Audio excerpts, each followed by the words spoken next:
Doctor Mustafa Mahmood सवाल करते हैं कि तुम कब्र में हज़ारों साल तक क्या करोगे।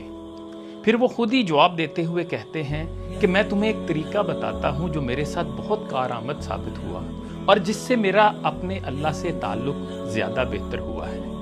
कब्र ज़ाहिर है कि एक खौफनाक चीज़ है, मगर नेक लोगों का मामला और है। वो कहते हैं कि अब मेरी उम्र 54 साल है, तो मैंने सोचा कि जब मैं कब्र में जाकर अकेला रहूँगा सैकड़ों हज़ारों साल तक, तो मैं क्या करूँगा। मैंने जब इस पर सोचना शुरू किया तो फिर मैंने कुछ नए अमाल करने शुरू किए। मैंने सोचा कि मैं मर जाऊँगा और मेरे पास एक खाली बिल्कुल तारीक कब्र होगी। उस कब्र को सामान की ज़रूरत होगी। लिहाजा मैं हर इस्तग़फ़ार को तसव्वुर करने लगा जैसे मैं उसे अपनी कब्र की तरफ भेज रहा हूँ, ताकि वो वहाँ मेरा इंतज़ार करे और मेरी तन्हाई की साथी बने। वो कहते हैं कि मैंने अपनी कब्र को मुकम्मल डेकोरेट कर देने का अमल शुरू कर दिया है। कब्र के एक कोने को मैं हज़ारों तस्बीहात से भर रहा हूँ। यहाँ मेरे सर के करीब कम से कम 300 खत्मे कुरान होंगे जो मेरे लिए आरामदेह बिस्तर का सबब बनेंगे। हर रकू को मैं ये तसव्वुर करके अदा करता हूँ कि मैं उसे कब्र में अपना ज़ख़ीरा बना रहा हूँ। हर कोई मुझे छोड़कर अपने घरों को चला जाएगा और मैं अकेला रह जाऊंगा, शायद हज़ारों सालों तक। मेरे बच्चे चंद सालों में मुझे भूल चुके होंगे। लिहाजा मुझे कब्र में साथियों, रोशनियों और जन्नत के जैसे मनाजिर की ज़रूरत होगी। मैं तस्बीहात, ज़िक्र, कुरान, नमाज, सदका, दूसरों के साथ हुस्न सलूक, ईमानदारी, सच्चाई, अच्छे इखलाक सबको अपने साथ तसव्वुर करता हूँ कि ये मेरे दोस्त होंगे, मेरे साथ वहाँ हंस रहे होंगे और बातें कर रहे होंगे। नबी करीम सल्लल्लाहु अलैहि वसल्लम पर दरूद पढ़ना मैंने अपने मामूलात का एक अहम अमल बना लिया है। ये वहाँ हमारी महफिलों में भी शामिल होगा, ठंडे पानी की तरह, खूबसूरत लिबास की तरह।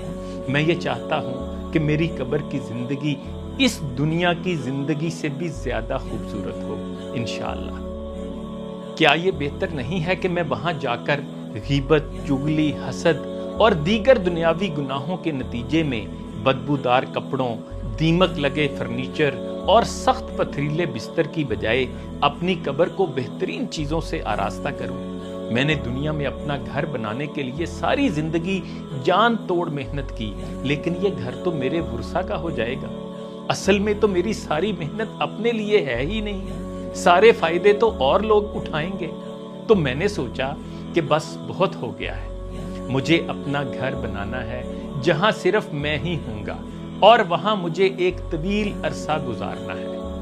अगर मेरे तमाम अमाल दुनिया की जरूरियात के लिए थे और अपनी कब्र के लिए कुछ भी नहीं था, तो फिर तो मेरे कब्र वाले घर के लिए सवाए अजाब के फर्नीचर, मुस्तकिल अंधेरे और सख्त बास पुरस के कुछ भी ना होगा, और मैं ऐसे घर में अकेला कैसे रहूंगा।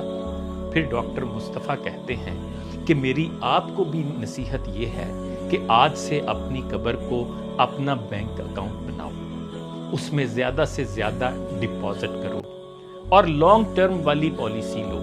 अपनी इबादत और हुकूकुल इबाद का खूब ख्याल रखो। अल्लाह की कसम, जब तुम कब्र में होगे तो तुम वहाँ से भी मेरा शुक्रिया अदा करोगे। अपनी कब्र के घर का इस दुनिया के घर से ज़्यादा ख्याल रखो। अभी तुम अपने घर वालों के दरमियान हो, पहन रहे हो, खा पी रहे हो, आराम से घर वालों के दरमियान सो रहे हो और तुम्हें तुम्हारी तमाम ज़रूरियात मयस्सर हैं, फिर भी तुम अपनी हालत से नाला रहते हो, हर वक्त कोई ना कोई गिला शिकायत करते रहते हो। तो सोचो, जब तुम ज़मीन के नीचे होगे और सैकड़ों हज़ारों सालों के लिए होगे, तो वहाँ तुम्हारे साथ कौन होगा? तुम्हारे पसंदीदा सियासतदान, खिलाड़ी, अदाकार, ताजिर, ये तो तुम्हें यहाँ भी नहीं जानते और ना ही उन्हें तुम्हारी इतनी फिक्र है। तुम ही इन सब के पीछे बेवकूफ़ों की तरह अपना वक्त ज़ाया करते हो। तुम्हारे वो बच्चे जिनकी शादियों पर तुम लाखों रुपए फजूलियात पर खर्च कर देते हो, यकीन करो ये खर्च तुम्हारे लिए वबाल बन चुका होगा। और बच्चे मुकर जाएंगे कि हमारे बाप ने और हमारी माँ ने खुद हमारे लिए भी और अपने लिए भी मुसीबत खड़ी की। इसलिए आज से अपनी जान की फिक्र करो, अपना ख्याल खुद करो और कब्र की तज़ीनो आराइश और जन्नत में अपना घर बनाने पर آج ہی سے انویسٹمنٹ کرنی شروع کر دو یا کم از کم ایک کمیٹی ہی ڈال دو یار۔